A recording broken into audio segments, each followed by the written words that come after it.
national media. Today she is going to address to you regarding the burning issue which is going on, that is reservation for women. Okay. So I think ma'am, you can straight on my other side, right side of her, as you all know, Captain Virato. On my left, we have a stalker, Manisha Stalker. So I would request, ma'am, you can straight away start with what you want to say. Thank you very much. First of all, I would like to start by thanking the media people of Goa. And thank you, ma'am, thank you, sir, for being here and organizing this for us. We all know about the recent women reservation bill that has been introduced by the BJP government, Narendra Modi government. But when it comes to Congress party, I would like to first tell you all about our commitment, which has been for decades regarding women empowerment and this reservation bill. How this is our brainchild, one, and how many times we have genuinely tried to introduce this bill so that women are represented in those powerful positions on this table of decision making. But today, when Mr. Narendra Modi's government has introduced this bill, there are many obstacles as well. So to begin with the history of women reservation bill, we have given you a copy of our press release. The very first point, Congress introduced this bill in 1989, reservation for women. And guess what? It failed only because major, very powerful leaders of BJP rejected it, and we lost this bill by 7 votes. In 1989, 33% reservation that we have today for local women's, local bodies, local government for women, that was defeated by BJP. Like stalwarts like L.K. Advani ji, Atal Bihari Vajpayee ji, Yashwant Singh ji, Ram Jethmalani ji, these were the people who voted against it in 1989 from getting reservation in local government to women. So later in 1992, we showed our commitment and we brought about 73rd and 74th Amendment Act, because of which today across India there are 15 lakh women, more than 15 lakh women contesting elections, proving their mettle and taking the women empowerment forward and being the voice of the problems of women in local government. But what about assemblies and parliament? That's the question. If you all know, we introduced a bill to reserve 33% seats in assemblies, state assemblies and legislature and parliament in 2010 under UPA government, when Mr. Dr. Manmohan Singh ji was the Prime Minister and Ms. Sonia Gandhi was the Congress President. Although we passed it in Rajya Sabha, the bill could not move forward because of various reasons, where we did not have the numbers the BJP has today.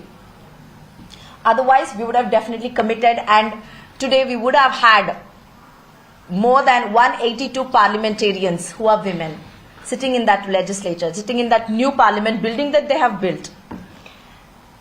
But later, when Mr. Modi won by a very big majority in 2016 itself, our president, Ms. Sonia Gandhi, had proposed and told Mr. Modi that we will unconditionally support you if you bring this 33% reservation bill, which was also put in their manifesto in 2014. BJP manifesto had 33% reservation bill in it. But still, Mr. Modi didn't even give a thought about this bill.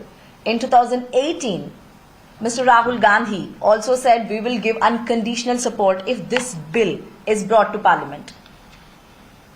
In spite of having majority numbers within BJP itself and their partners and Congress giving them unconditional support, today we could have easily, even in 2019, we could have had 182 parliamentarians. But that didn't happen either. And even now, when they bring this bill, we do not see any will or intent to implement this bill. This is just a hogwash to make sure they win this next parliamentary elections. Like all this while their agenda was communal agenda, and now people, they have been exposed in front of people that this communal agenda of theirs will not work. Now they want to use women and play with their emotions, saying they have brought in this reservation. But as a Congress party spokesperson, as a woman, I would like to ask Prime Minister Narendra Modi some questions. What is it that's stopping you from implementing the bill right now? So that in 2024, this comes to fruition and 182 parliamentarians, women parliamentarians, will be sitting in Lok Sabha. There is no logic behind, waiting for the next census to happen and then the delimitation. No matter what, yes, some communities, the population might increase, or, for the delimitation, the boundaries, the constituency, some constituency might have more population or less population. But what has that got to do with the women reservation? Because women, no matter what, they will be between 48 to 50% anywhere in India. So what's stopping them from immediately implementing this bill? One, what's the whole point of conducting census when we know 50% are women and we are only giving them 33%, not even 50%? Then why wait for census and delimitation? If we decode this, we can easily say they're only doing this as a hogwash. For example, the delimitation, the census was supposed to happen in 2021, which they did not implement. They did not conduct the census. And if you remember the delimitation, the previous delimitation, it almost took 5 years to submit the report. So today, once 2026, there was an amendment to the Delimitation Act in 2001, according to which, anything before 2026 will not be applicable. So the census will only happen in 2026 and then add 5 years to that, because the previous delimitation committee took 5 years to submit the report. So it's easily 2031. And as we know, when delimitation happens, there will be a lot of states which will have problems with the delimitation because of the population ratio. We all know South Indian states, or most of the states where the population is controlled, population growth is controlled, and most of the North Indian states, the population has been increasing. And this delimitation will have to be accepted by all the states, which won't happen. So it will be dragged until a consensus is met by all the states. So this will only drag the thing, and it will go on up to 2031, or maybe by the time this whole thing is implemented, it might even be 2039. So what's the whole point in bringing this bill today to the parliament and then disappointing women like us who have given so much to the, social service, snatching our opportunity and not representing? We all know it's hardly 14%, 12 to 14% women are represented in parliament or even in state assemblies. This bill could have been a revolutionary step. Mr. Modi had a chance to actually bring in this revolution in India and make his mark. But sadly, he's disappointing the whole country. He's disappointing 50% of its population, because countries that cannot capitalize on one half of its human resource will only undermine its competitive potential. Women need to be on those tables. And one more point is about caste census. The last caste census was done by UPA government, as you all know. Why is Mr. Modi backtracking from that? And why not give women reservation within OBC as well? That's the point. Social justice is about intersectionality. Whether it is caste, whether it is gender, whether it is geography, whether it is social status, whether it is economic status, everybody deserves to be represented in a parliament or in state assembly. Every woman's voice, every community women's voice should be represented there. Then why not this proportional representation for OBCs? What's stopping them? Why not do a caste census, and accordingly, now that you have anyways postponed women reservation, well, now that you want to do census and then delimitation, why not caste census? This is another request we as a Congress party have kept in front of Mr. Modi. One, to implement this immediately. Two, to conduct this caste census. Give OBC women also their due representation in this election, the coming election 2024. BJP had women reservation bill in their manifesto in 2014 itself. So 9.5 years. What stopped Mr. Modi from bringing this particular bill to Parliament? Because they had numbers. They had numbers in their hand. It was just the will which was missing. If he had brought in this bill back then, by now I'm sure there would have been, like I said, 182 women there. Now let's come back to the BJP parliamentarians and their views about this bill. You all know there is an MP in Bengaluru South, Mr. Tejasvi Surya, and his tweet, where he had tweeted saying, "Dread the day when this women reservation bill becomes a reality." That was his tweet. This is the thinking, this is their mindset, BJP MP's mindset. Even Amit Malviya, they have all deleted their tweets, but I'm sure it's all in their archives, where they're totally against this. So this is in the history of BJP. Back then, LK Advani ji, Vajpayee ji, Yashwant Singh ji, Ram Jethmalani ji, all of them rejected, and even today's young BJP MPs have rejected. And we all know about what happened in Goa under BJP rule. A woman MLA, a female MLA, I do not remember the name, ma'am. Is this Alina? Yes. And she was asked to shut up by the then BJP chief minister. If this is the way BJP MPs and MLAs and even the chief minister treats women, you really think BJP has the will to implement this? No. They just want to use this as an election gimmick.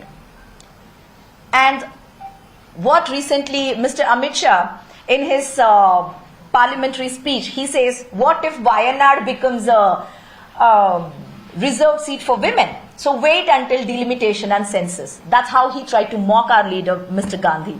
Mr. Gandhi today, Mr. Rahul Gandhi today, after his Bharat Jodo, has won hearts of billion people across India, starting from Kanyakumari to Kashmir. Today, wherever he chooses to stand for elections, I'm sure he will win. And if I honestly believe this is so low to his rank of a home minister to make such a statement, instead of being sensitive towards women's cause and calling the Congress for a discussion on the table, he just wants to mock the opposition leaders. This is their attitude. This is their seriousness about women bill. The country need to see that BJP has no will to implement this bill. They just want the name, just like any other bill. If they can implement 370 abrogation immediately, if they can implement triple talaq immediately, why not this bill? What's stopping them? There are many bills.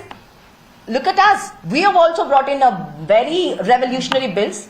Take, for example, local government, where we have reserved a thing for women. We have reservation for women. That came into effect immediately. Think about LPG, liberalization, privatization, globalization. That was such a revolutionary step, such a bold step. And back then, Dr. Manmohan Singh, who was the then Prime Finance Minister, he had told a statement which said, "Nothing can stop an idea whose time has come." I don't think this idea and its time has come yet, because Mr. Modi, in spite of having numbers, does not have the willpower to implement this bill. This is our message as a Congress party woman, as an Indian woman. I'm really disappointed because we had high hopes. We had high hopes because they put the same thing in 2 of their manifestos and still did not implement this. Thank you. Yeah, one question. Yes, sir. There is a cease on reservation policy, the constitution till 2026. Yes. Okay. So until then, this cannot be implemented. What do you want to say on that? Exactly my point. If that was the case, why did they bring the bill? If they have no intent to sort that issue, why did they bring the bill? This is just, it is just so obvious that they are using this for a 2024 elections, parliamentary elections. Otherwise, they have no willpower to implement this. They should have concentrated. But you are demanding that this should be implemented immediately. Yes. So you have any idea how to implement? If he had implemented this in 2014, I'm sure by now it would have been sorted. Yeah, that is past now. Yeah. Now, how in future, how you can implement? What is your idea now? to implement it? Once we come into power. Yeah, of course. This time when we come into power, we have India Alliance, which is going really strong, and I'm sure we will form the government in 2024. You have a chance now. Yeah, we will, because this has been on our agenda for a very long time. We will definitely, because as an opposition leader, Mr. Gandhi said, even Ms. Gandhi said, they will give unconditional support. Even if we come to power, we will Yes. Any more questions? See, the entire credit cannot be given to Modi Sarkar because you have to pass the bill in both houses of parliament. And this bill was passed in the Rajya Sabha on 9th March 2010 when Shri Dr. Manmohan Singh was the Prime Minister. They could not take it through the Lok Sabha because of the sheer lack of numbers.